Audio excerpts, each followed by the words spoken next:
कोरटकरचा मुक्काम कोल्हापूरच्या कळंबा जेलच्या अंडा सेलमध्ये.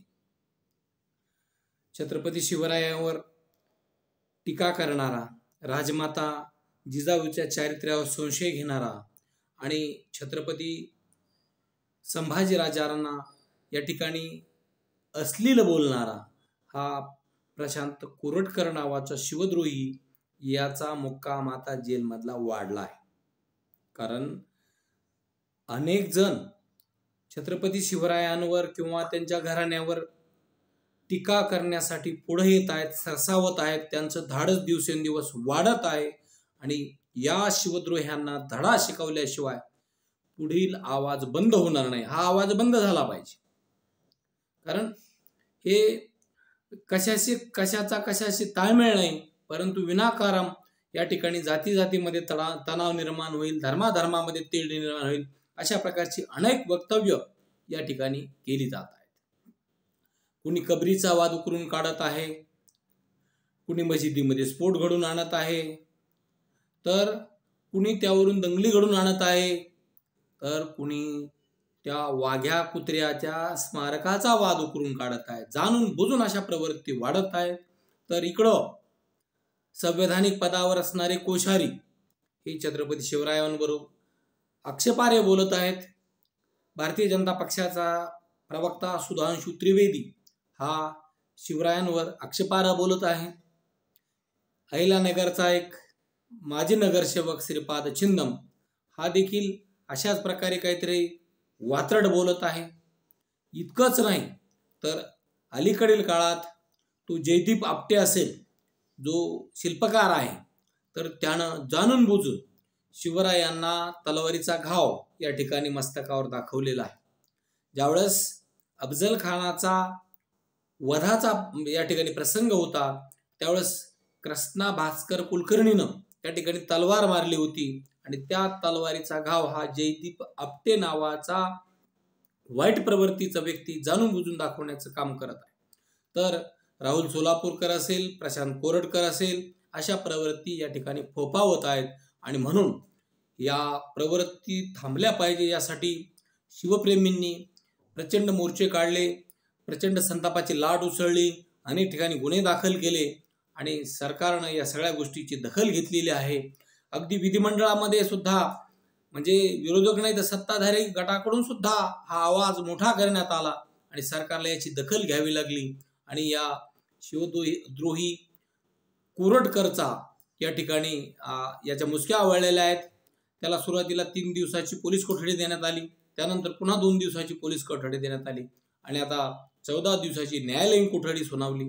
न्यायालयीन कोठडी सुनावतात तात्काळ त्याच्या वकिलानं जामिनासाठी अर्ज केला आणि त्या अर्जावर 1 एप्रिलला सुनावणी झाली आणि या कोरटकरचे वकील सौरभ घाग यांनी अशा प्रकारचा युक्तिवाद केला की त्यांचा मोबाईल हॅक झाला होता आणि ते तपासात सहकार्य करत आहेत, त्यामुळे त्यांना जामीन देण्यात यावा.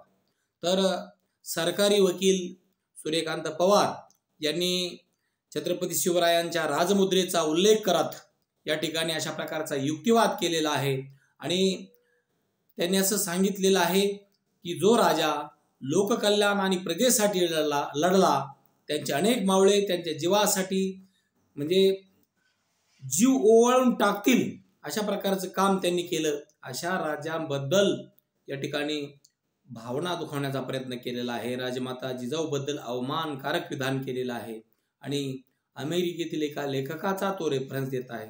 अशा या प्रकारच्या गुन्ह्यात त्याला 3 वर्षाची शिक्षा असली तरी दंगल होण्याची शक्यता आहे. निरपराध लोक या ठिकाणी शिकार होण्याची शक्यता आहे आणि म्हणून याला फटका आणि याचा फटका बसण्याची शक्यता आहे. आरोपीचा हेतू असा आहे की काहीतरी वाद वाढले पाहिजेत, ही तपासणी गरजेचं आहे. शिवाय आरोपीला ज्यानं मदत केली त्यानं नावं स्वतःच दिलेली आहेत, तर त्याचाही तपास होणं अद्याप बाकी आहे आणि जामीन जर दिला तर कोरटकर फरार होण्याची शक्यता आहे. त्यामुळं तपास पूर्ण होईपर्यंत त्याला जामीन दिला जाऊ नये अशा प्रकारचा युक्तिवाद हा सरकारी वकिलांनी केला. तर या ठिकाणी इतिहास संशोधक इंद्रजित सावंत यांच्या वकिलांनी सुद्धा अशा प्रकारचा जोरदार युक्तिवाद या ठिकाणी केला आहे, जेणेकरून या प्रशांत कोरटकरला जामीन मिळू नये अशा प्रकारची मागणी त्यांनी केलेली आहे. त्यांनी 16व्या वर्षी लोककल्याणाचं कार्य हाती घेतलेलं आहे. अशा छत्रपती शिवरायाबद्दल जर अशा प्रकारचा हा गंभीर बोलत असेल तर सामाजिक स्वास्थ्य बिघडू शकतं, अशा प्रकारची बाजू देखील त्यांनी मांडलेली आहे. आणि अगदी पोलीस संरक्षण असताना तो पळून गेलेला आहे, अगदी 3 राज्यामध्ये तो फिरलेला आहे. आणि म्हणून हा अतिशय चतुर व्यक्ती आहे आणि हा अतिशय लबाड व्यक्ती आहे, याच्यावर विश्वास ठेवता कामा नये. हा सामाजिक तेढ निर्माण करणारा व्यक्ती आहे. इंद्रजित सावंतावर कुठलाही गुन्हा नाही, इथं खोटं सांगण्यात आलेलं आहे. आणि याचबरोबर आरोपीनं कोर्टाची देखील फसवणूक केलेली आहे. कारण जामिनासाठी जे अर्ज केलेले आहेत त्यावर वेगवेगळ्या स्वरूपाच्या सह्या त्यानं केलेल्या आहेत. त्यामुळं त्यानं कोर्टामध्ये सुद्धा जी कागदपत्र सादर केली आहेत त्यात वेगवेगळ्या सह्या आढळून आलेल्या आहेत. त्यामुळं आरोपीने कोर्टाची फसवणूक केलेली आहे. त्यामुळं केवळ लादलेली कलम किंवा यावर चर्चा करून त्याचा जामीन मंजूर होऊ नये, तर त्याला या ठिकाणी त्याचा मुक्काम हा वाढला पाहिजे आणि पूर्ण गुन्ह्याचा तपास होईपर्यंत त्याला जामीन दिला जाऊ नये अशा प्रकारची मागणी देखील सरकारी वकील आणि इंद्रजित सावंताच्या वकिलांनी या ठिकाणी केलेली आहे. कारण त्यानं वक्तव्यच अशा प्रकारची प्रक्षोभक केलेली आहेत. 2 समाजामध्ये तेढ निर्माण होईल अशा प्रकारचं प्रक्षोभक वक्तव्य देखील या कोरटकरनं केलेलं आहे. आणि आता त्याचा मुक्काम कोल्हापूरच्या कळंबा जेलमधील अंडा सेलचा मुक्काम त्याचा वाढलेला आहे. आता तो हा कनिष्ठ न्यायालयाचा निकाल आहे. आता तो कोल्हापूरच्या सत्र न्यायालयात या ठिकाणी वरिष्ठ न्यायालयात अपील करण्याची शक्यता नाकारता येत नाही. मात्र अशांची जागा ही याच ठिकाणी हवी.